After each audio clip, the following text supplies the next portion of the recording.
तो नमस्कार साथियों, सक्सेस स्टोरी के यूट्यूब प्लेटफॉर्म पर आपका स्वागत है। साथियों, आज आपके लिए बहुत ही इंपॉर्टेंट मैं एक सेशन लेकर के आया हूं, जिसमें हम लोग बातचीत करेंगे एक यूपीएससी सिलेक्टेड एस्पायरेंट के कॉपी पर कि किस तरीके से यूपीएससी के एस्पायरेंट कॉपी लिखते हैं। वाकई बहुत ही कमाल का एक्सपीरियंस आपका होगा। अगर आपके मन में यूपीएससी की तैयारी को लेकर के कोई प्लान है या नहीं भी प्लान है, आप जानना चाहते हो यूपीएससी को कि कैसे लोग कॉपी लिखते हैं और कैसी उनकी भाषा होती है, क्या लैंग्वेज होता है, लिखने का तरीका क्या होता है, तो इस वीडियो में आप वो सब कुछ जान पाएंगे। साथियों, अगर पहली बार चैनल पर जुड़े हैं तो चैनल को सब्सक्राइब करके बेल आइकन को प्रेस करेंगे, सारे नोटिफिकेशन आपको मिलेंगे। तो ये कॉपी है साथियों, दृष्टि आईएएस के द्वारा प्रदान किया गया है।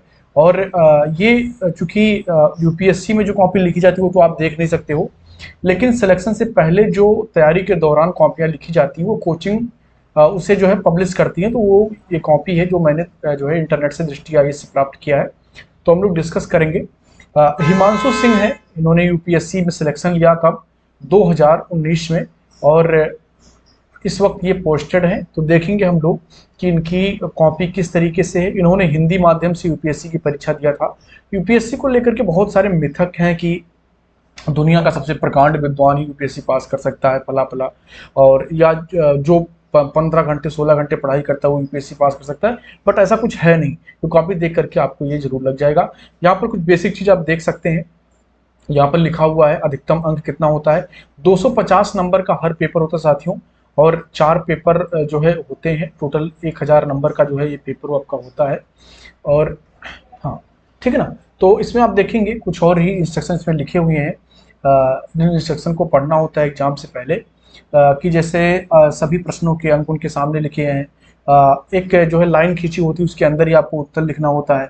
इसके अलावा अतिरिक्त किसी स्थान पर नहीं लिखना होता है, ठीक है ना। जितना भी कहा गया है उसका जो है अनुसरण करना होता है। शब्द सीमा जितनी बताई गई है, अगर 150 शब्द के लिखने हैं तो आपको 150 के अंदर ही लिखना है। अगर 250 शब्द में लिखना तो उसके अंदर लिखना है। तो इस तरीके से आपको फॉलो करना होता है, ठीक है ना। चलिए, तो हम लोग देखेंगे। सबसे पहले जो रिव्यू दिया गया है दृष्टि आईएएस के द्वारा ये कॉपी चेक करने के बाद में, कि संदर्भ दक्षता जो है इनकी अच्छी है। यानी कि जिस भी प्रश्न के बारे में सवाल किया जाता है उसके बारे में इनकी पकड़ ठीक है। भूमिका लेखन यानी कि जो इंट्रो लिखा जाता है, किसी क्वेश्चन का जो शुरुआती वाला पार्ट होता है वो लिखने का तरीका इनका अच्छा है। किसी विषय वस्तु की समझ जो है वो भी इनकी ठीक है। जो भी सवाल पूछा जा रहा है उसमें इनकी समझ जो है ठीक है। भाषा शैली ठीक है। प्रश्नों की प्रकृति के अनुकरण निष्कर्ष लिखने का प्रयास कर सकते हैं। यानी कि निष्कर्ष पर थोड़ा सा इनको काम करने का इस जो है सलाह इसमें दिया गया है इस कॉपी में। और प्रस्तुति अच्छी है। दिए गए स्पेस में ही लिखें, हाशिए में ना लिखें। यानी कि इस लाइन के बाहर लिखना ठीक नहीं है, इसके अंदर ही लिखने की कोशिश करें। जैसे यहाँ पर आप देख रहे हैं कि यहाँ बाहर थोड़ा हो गया है, तो ये यूपीएससी में अच्छा नहीं माना जाता है। यूपीएससी मुख्यतः आपका टेस्ट करती है कि किस तरीके से आप नियमों में बंद करके काम करते हैं। तो हर तरीके से आपको अपने नियमों को फॉलो करना होता है। इस बात की भी जो है अंक यूपीएससी देती है। चलिए, अब एक आध सवाल पर देखते हैं कि किस तरीके से हिमांशु सिंह ने उत्तर दिए हैं। जैसे यहाँ पर आप एक सवाल देखेंगे। आणविक विज्ञान के क्षेत्र में हरिगोविंद खुराना, डॉक्टर हरिगोविंद खुराना की योगदान और वर्तमान समय में इसकी प्रासंगिकता पर चर्चा कीजिए। तो अब सवाल आप देखेंगे, उस सवाल को लिखने का तरीका इनका देखिए। सवाल 10 नंबर का है। टोटल 150 शब्द में लिखने हैं, यानी कि 150 शब्द क्या, मैक्सिमम, मैक्स टू मैक्स 150 शब्द ने इसके अंदर ही अपना उत्तर समाप्त करना है। तो उत्तर का जो फ्रेमवर्क है कुछ ऐसा आपको तैयार करना होगा कि इसके बाहर ना जाए, ठीक है ना। तो यहाँ पर आप देखेंगे कि सवाल क्या पूछ रहा है, इसके कई पार्ट होते हैं। जैसे आणविक जीव विज्ञान में हरगोविंद खुराना की योगदान। तो यहाँ पर इंफॉर्मेशन क्या हो सकता है कि आप जाने कि डॉक्टर हरगोविंद खुराना ने आणविक जीव विज्ञान में, एटॉमिक बायोलॉजी में उन्होंने क्या काम किया है। दूसरा, वर्तमान समय में इसकी प्रासंगिकता, यानी कि जो उन्होंने योगदान दिया है वो वर्तमान समय में, वर्तमान परिदृश्य में किस तरीके से प्रासंगिक है, यानी कि उसका उपयोग किस तरीके से वर्तमान समय में किया जा सकता है। तो ये सवाल, यानी कि यहाँ पर 2 सवाल मोटा मोटी बनते हैं जिनका आपको उत्तर देना है। अब देखेंगे कि सिलेक्टेड हिमांशु सिंह ने इस सवाल का उत्तर कैसे दिया। इससे आप ये सीख पाएंगे कि हमें भविष्य में अगर परीक्षा देने का मौका मिलता है तो हम किस तरीके से लिखेंगे। तो नोबेल पुरस्कार विजेता हरगोविंद खुराना का योगदान आणविक जीव विज्ञान के क्षेत्र में अत्यंत महत्वपूर्ण है। यानी कि बहुत ही सिंपल इन्होंने 1 से 1.5 2 लाइन में इसको लिख दिया कि उनका योगदान महत्वपूर्ण है।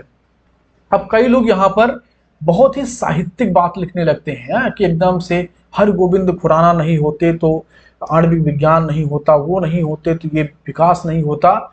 ये सब लिखना एक बचकाना हरकत यूपीएससी मानता है। यहाँ पर आप देख रहे हैं कि किस तरीके से उन्होंने एक सिंपल सी बात लिख दी कि उनका योगदान महत्वपूर्ण है, दैट्स इट। इसके आगे कुछ लिखने की आवश्यकता नहीं है। अब जरूरत क्या थी कि इन्फॉर्मेशन दिया जाए, यूपीएससी की कॉपी चेक करवाने को कैसे लगे कि हिमांशु सिंह को इसके बारे में पता है। तो उन्होंने यहाँ पर आप देखेंगे कि ग्राफ जो है एरो बना करके उन्होंने समझाने की कोशिश की है कि किस तरीके से उन्होंने काम किया डीएनए को लेकर के या अन्य चीजों को लेकर के साइंस से रिलेटेड, कि किस तरीके से उन्होंने काम किया। उसके बाद में हम देखेंगे डीएनए, आरसीबी, जो है CRISPR को लेकर के जो भी बातें, तो उन्होंने इंफॉर्मेशन को पॉइंट बना करके दर्शा दिया। इससे क्या क्लियर हो गया कि हिमांशु सिंह ने दर्शा दिया कि मुझे इसके बारे में इंफॉर्मेशन पता है, यानी कि मैं जानता हूं कि जो सवाल आपने पूछा उसका तथ्यात्मक ज्ञान हमें है। अब करना क्या है, उसका प्रेजेंटेशन ही करना है, जो उन्होंने बखूबी किया। यहाँ पर अपना ज्ञान दिखा दिया, कौशल ये दिखा दिया कि मैं 150 शब्द में अपनी बात को लिख सकता हूँ, और उसके बाद भी उन्होंने निष्कर्ष निकाल करके यहाँ पर लिख दिया। तो इससे होता क्या है कि इन्होंने, मुझे लगता है कि इसमें टोटल इन्होंने 70 से 80 शब्द या हो सकता है मैक्स टू मैक्स 90 शब्द लिखे हों, और इनका उत्तर जो है एक लिख गया। हालांकि नंबर यहाँ पर इनको 2.5 ही मिले हैं 10 में, लेकिन 2.5 नंबर यूपीएससी में कोई कम नहीं माना जाता है। 2.5 नंबर ठीक है, गड़बड़ नहीं है, हाँ कम है जरूर, लेकिन ये ठीक नंबर है। अगर आपको किसी एक प्रश्न पर 2.5 नंबर मिल जाता है तो कोई गड़बड़ नंबर नहीं है। अब ये नहीं कि हर सवाल पर आपको 2.5 मिले। तो यहाँ पर इन्होंने, हमें समझना क्या है कि फ्रेमवर्किंग कैसे किया। अब ये दर्शाता है, आप देखेंगे और हर सवाल में मैं दिखाता हूँ, एक दो सवाल का एग्जाम्पल आपको और देता हूँ। जैसे बादल फटने को लेकर के एक सवाल था कि बादल फटना क्या है, और हाल ही में भारत के कई पहाड़ी स्थानों पर बादल फटने की घटनाओं के प्रभाव को कम करने के लिए अपनाए जाने वाले उपायों की चर्चा कीजिए। यहाँ पर भी 2 सवाल पूछ रहा है कि बादल फटना क्या है, इसको आप जानते हैं कि नहीं जानते हैं। दूसरा, बादल फटने की घटनाएं बहुत बढ़ गई हैं, इससे आप अवेयर हैं कि नहीं है, और उसको लेकर के गवर्नमेंट के द्वारा जो कदम उठाए जा रहे हैं वो क्या है, और क्या प्रभावी कदम हो सकते हैं। ये सवाल आपसे पूछा गया, यानी कि कुल जमा 3 सवाल आपसे यहाँ पर पूछे गए हैं, जिनका आपको उत्तर देना है। बहुत ही सुंदर फ्रेमवर्किंग किया हिमांशु ने। आप देखेंगे यहाँ पर इन्होंने पहले बताया कि बादल फटना कहते किसको है। कई लोग समझेंगे कि बादल ऊपर से एकदम से गिर जाए धड़ाम से तो उसको बादल फटना कहेंगे, ऐसा नहीं है। बादल फटने का मतलब होता है जब 10 गुणे 10 यानी कि 10 वर्ग किलोमीटर में प्रत्येक 1 घंटे में, यानी कि प्रति घंटा 10 सेंटीमीटर से अधिक वर्षा हो रही हो, दैट इज कॉल्ड बादल फटना। इसका मतलब क्या होता है कि बादल फट गया है, यानी कि पानी रुक ही नहीं रहा है, तो इसको बादल फटना कहा जाता है। बादल फटने का मतलब कि बरसात की मात्रा में क्या हो जाए, वृद्धि हो जाए, इंक्रीज हो जाए। 10 वर्ग किलोमीटर, 10 किलोमीटर स्क्वायर में अगर प्रति घंटे कितनी बरसात होती है, 10 सेंटीमीटर से ज्यादा की अगर बरसात होती है, तो इसको आप कह सकते हैं कि यहाँ पर बादल फटा है। अब ये तो हो गया, उन्होंने जो पहला सवाल पूछा था कि बादल फटना क्या है, यहाँ पर उन्होंने जीत लिया, दिल जीत लिया यूपीएससी के कॉपी चेक करने वाले का। भूमिका ठीक है, यहाँ पर आप देखेंगे दृष्टि आईएएस का, यहाँ पर इनको एक सराहना भी मिला कि आपने भूमिका ठीक लिखा है। उसके बाद आप देखेंगे कि यहाँ पर इन्होंने इंफॉर्मेशन बाकी देने की कोशिश की कि उसको लेकर के कि प्रॉब्लम्स क्या हैं और कैसे उसका सोल्यूशन निकाला जाएगा, और उसके बाद में उसका निष्कर्ष। तो ये पूरी फ्रेमवर्किंग है। अब यूपीएससी के एस्पायरेंट अलग अलग टेक्निक अपनाते हैं इनको लिखने का। अब आप देख पाएंगे कि मोस्टली आपने देखे हिमांशु ने जो है प्रयोग किया है, यानी उन्होंने चित्र बना करके दिखाने की कोशिश की है, यहाँ पर उन्होंने पॉइंट वाइज इसको लिखने की कोशिश की है। तो ये भी एक तरीका माना जाता है। अच्छा, कुछ एस्पायरेंट होते हैं कि वो सीधे सीधे पूरी बातों को लिख देते हैं, वो भी कोई तरीका गड़बड़ नहीं है, बस ये है कि बात आपकी जो है प्रभावशाली होनी चाहिए। बहुत बेफिजूल की बात लिखेंगे तो शब्द आपके बढ़ जाएंगे और उत्तर आप दे नहीं पाएंगे। इसलिए जरूरत होता है कि बहुत ही पॉइंट टू पॉइंट लिखा जाए, जो सवाल पूछा गया है उतना ही लिखा जाए, और शब्द की मर्यादा को बना करके रखा जाए, यानी कि सीमा पार ना। तो ये फॉर्मेटिंग का तरीका है। मुझे उम्मीद है कि आपको ये बातें समझ में आई होंगी। अगर आप यूपीएससी की तैयारी करते हैं तो आपको निश्चित तौर पर हेल्पफुल लगेगा, नहीं भी करते हैं तो भी आपको जानने की उत्सुकता रही होगी कि यूपीएससी के एस्पायरेंट कॉपी कैसे लिखते हैं। मुझे उम्मीद है कि आपको वीडियो पसंद आया होगा। अगर पसंद आया तो एक बार लाइक करिएगा। चैनल पर पहली बार आए तो चैनल को सब्सक्राइब करके बेल आइकन को प्रेस कर दीजिए।